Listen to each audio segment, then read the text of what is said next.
Ustaad Bhagat Singh censor report వచ్చేసింది. ఒక పక్క సాంగ్స్ దుమ్ము రేపేస్తున్నాయి. సెన్సార్ రిపోర్ట్ అయితే నిజంగా హరిశంకర్ గారు లేదంటే పవన్ కళ్యాణ్ గారి కాంబినేషన్ లో వస్తుంది, ఏ సర్టిఫికెట్ వచ్చేస్తుంది. ఎందుకంటే ఓజీ సినిమాకి అలాగే వచ్చింది కదా అనుకున్నాం.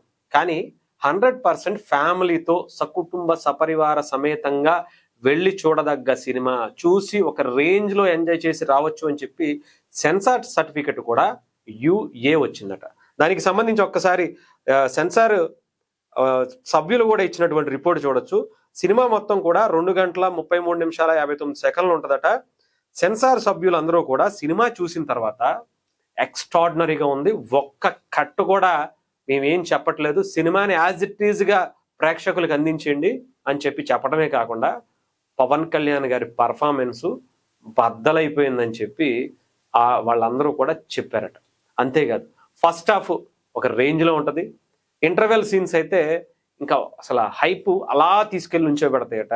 సెకండ్ హాఫ్కి వచ్చేటప్పటికి మీరు ఊహించుకోవడం కూడా కష్టమే అనేటువంటి టాక్ సెన్సార్ సభ్యులే ఫీల్ అయ్యి పవన్ కళ్యాణ్ గారి పర్ఫార్మెన్స్ గురించి అయితే పదే చెప్పారట.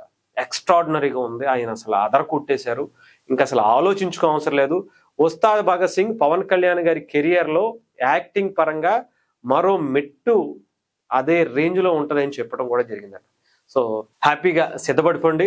ఏ రేంజ్ లో సినిమాకి సంబంధించి రికార్డులు కొల్లగొట్టాలో సిద్ధం అయిపోవాలని మాత్రమే రాసి పెట్టుకోవడానికి రెడీగా ఉండాలి. ఇంకా ఆలోచించుకోండి, సినిమా ఎలా ఉంటది, సినిమా ఎలాంటి రికార్డులు కొట్టాలి అనేది దాని మీద ఆలోచించుకోండి తప్ప సినిమా ఎలా ఉంటది అనేటువంటి మాట ఆలోచించాల్సిన అవసరం. పవన్ కళ్యాణ్ గారి కట్అవుట్ సినిమా థియేటర్లో పడితే చాలు అనే దానికి ఇప్పుడు సకుటుంబ సపరివార సమేతంగా సినిమాకి వెళ్ళి చూసి పిల్లలతో సహా మీరు ఎంజాయ్ చేయొచ్చు అని చెప్పి సెన్సారే సర్టిఫికెట్ ఇచ్చింది అంటే, వాళ్లే చూసి పవన్ కళ్యాణ్ గారి పర్ఫార్మెన్స్ బద్దలైపోయింది అంటే ఇంకా ఆలోచించుకోవాలో చెప్పండి. సినిమా థియేటర్లో పడాలా, రికార్డులు మొత్తం మోగాల, అంతే.